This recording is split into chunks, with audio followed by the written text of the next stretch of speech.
सर्दियों का मौसम चल रहा था। सारे पंछी सर्दी से बचने के लिए आग जलाकर अपना शरीर गर्म कर रहे थे। तभी वहाँ पर भूरा कौवा आ जाता है। अरे भूरे, तू आ गया। थोड़ा हंस भी लिया कर। तू इतना कलमुआ है कि हमें अंधेरे में दिखाई भी नहीं दे रहा।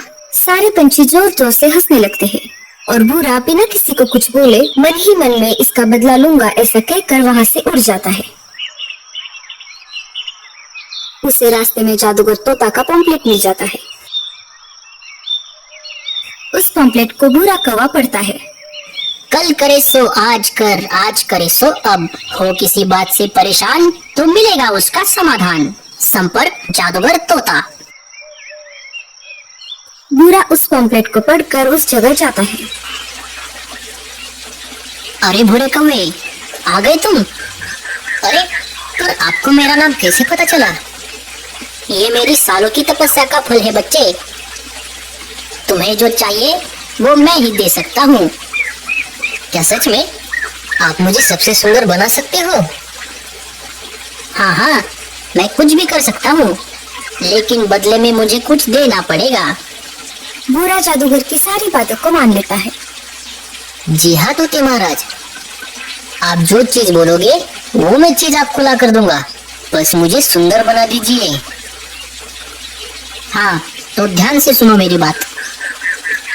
अगले अमावस की रात तक जितने पक्षियों के पंख इकट्ठा हो सके इकट्ठा करो और मेरे पास लेकर आओ। तुम जितने ज्यादा पंख लाओगे तुम उतने ही ज्यादा सुंदर दिखोगे। भूरा सुंदर दिखने के लिए कुछ भी कर सकता है और वो हर रात अगली अमावस्या तक पंछियों के पर चोरी करके जमा कर रहा था। क्या हुआ बुलबुल, तुम इतनी परेशान क्यों हो? क्या बताऊं लाडो, दिन ब दिन तो मेरे पंख की संख्या कम ही हो रही है। बल्कि मैं मेरे पंख को सुंदर दिखने के लिए उन्हें हर रोज साफ करती हूँ। हाँ हाँ बुलबुल, मेरे भी पर दिन ब दिन कम हो रहे हैं। पता नहीं क्या हो रहा है। तभी बाकी के सारे पंछी वहाँ पर आ जाते हैं जिनके पर गायब हो रहे थे। नहीं नहीं, ये कोई आम बात नहीं है। सारे पंछियों के पर यूं ही कैसे कम हो सकते हैं? जरूर इसके पीछे कोई साजिश या फिर कोई बीमारी हम पंछियों में आ गई है। इधर कालू कौवा अपने ख्यालों में मन ही मन सोच विचार कर रहा था। सारे पंछियों के पर ऐसे अचानक गायब कैसे हो रहे हैं?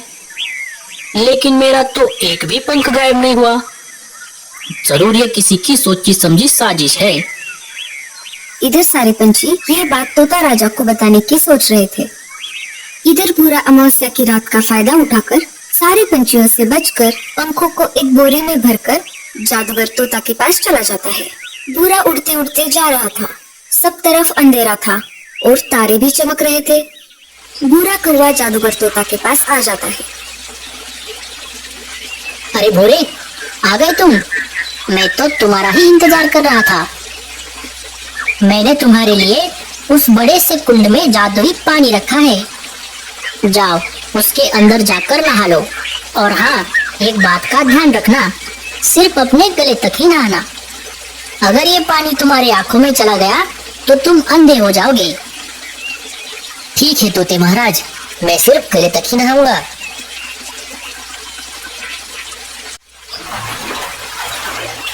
भूरा कौवा जादूगर तोता के बताए हुए विधि के अनुसार नहाकर आता है। जैसे जादूगर तोता ने कहा वैसे ही भूरा कौवा ने किया। आ गए तुम नहाकर? अब अपनी आंखें बंद कर लो और मेरे कहने से पहले आंखें मत खोलना। और जादूगर तोता अपना जादुई मंत्र पढ़ता है। श्रीं विंग सर्वलिंग भूत भविष्य वर्तमान बदलिंग। भूरा कौवा है जो सबसे कच्चा, बन जाए जंगल में सबसे सुंदर और अच्छा। और जादूगर तोता सारे पंखों को भूरे की ओर फेंक देता है। इधर सारे पंछी तोता राजा के महल में आ जाते हैं, लेकिन पता नहीं क्यों तोता राजा तो बहुत ही उदास थे। महाराज, क्या हुआ? आप इतने परेशान क्यों हो? हम हमारी समस्या को लेकर आपके पास आए थे, लेकिन आप तो किसी दूसरी ही समस्या में दिख रहे हो। लाडो, मुझे विरासत में मिला हुआ राजमुकुट चोरी हो गया है। इस वजह से मैं मेरा राजा का अधिकार खो चुका हूँ। मेरे मुकुट के बिना मुझे कौन राजा कहेगा? आप चिंता मत करो राजा जी, मुझे समझ में आ गया है कि चोर कौन है। जरूर ये चोर मेरा भाई भूरा ही है। मुझे शुरू से ही उस पर शक हो रहा था। जब से मुझे समझ में आ गया कि मेरे ही पंख क्यों नहीं गायब हो रहे। अगर ऐसी बात है तो मैं एक सेना की टुकड़ी अभी भेज देता हूँ। राजा जी के कहने पर कुछ सैनिक भूरे को खोजने के लिए निकल पड़ते हैं। इधर भूरा अपने नए पंख से खुश होकर उछल कूद कर रहा होता है। अरे भूरे, जैसे मैंने तुम्हें सुंदर बनाया है, मैं तुम्हें तुम्हारे पहले रूप में भी ला सकता हूँ। नहीं नहीं, ऐसा मत कीजिए जादूगर तोता जी। आपने जैसे कहा वैसे ही मैंने किया। मैंने चुपके से जाकर राजा जी का मुकुट चोरी कर लिया है। ये लीजिए। इतना बोलकर राजा जी का मुकुट जादूगर तोता को दे देता है। जैसे ही जादूगर तोता वह मुकुट पहन लेता है, राजा की सारी शक्तियां उसके अंदर आ जाती है। ऊपर से राजा जी के सैनिक आ रहे थे, वो उस जादूगर को देख लेते हैं। अरे राजा जी, आप यहाँ कैसे?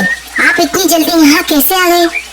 जादूगर तोता राजा जी का जुड़वा भाई था, जो कि राजा की तरह दिखता था और उसके अंदर एक अलग ही चमक आ गई थी। हाँ, मुझे अब मेरा मुकुट मिल चुका है। चलो, अब मुझे मेरे महल में लेके चलो।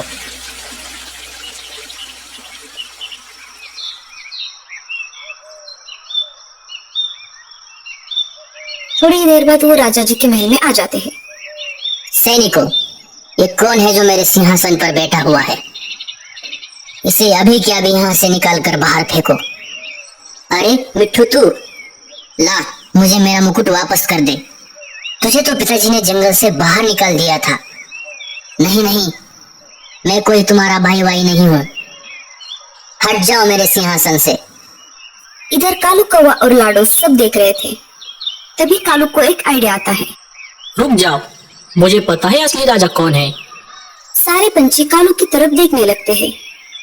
असली वाला मुकुट मेरे पास है, जो मैंने भूरे के घर से चुपके से चुरा लिया था और मेरे पास रखा था। ये बात सुनकर सब चकित हो जाते हैं। क्या? ये नहीं हो सकता।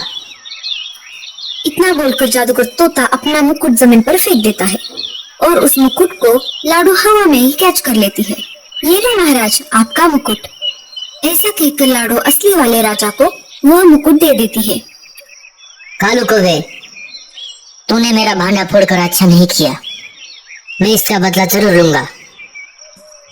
सैनिकों, इस बेरुपये तोते को कालकोठरी में डाल दो।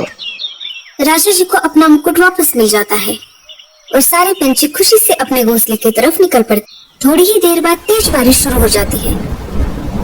इधर भूरा कौवा अपनी सुंदरता में मस्त मगन होकर नाच रहा था। अरे मैं तो सुंदर बन गया। अरे ये क्या हो रहा है? मेरे सारे पंख ये नीचे कैसे गिर रहे हैं? मेरे सारे पंख निकल क्यों रहे हैं? अरे उस जादूगर ने तो मुझे फंसा दिया। ये तो ग्लू का पानी था।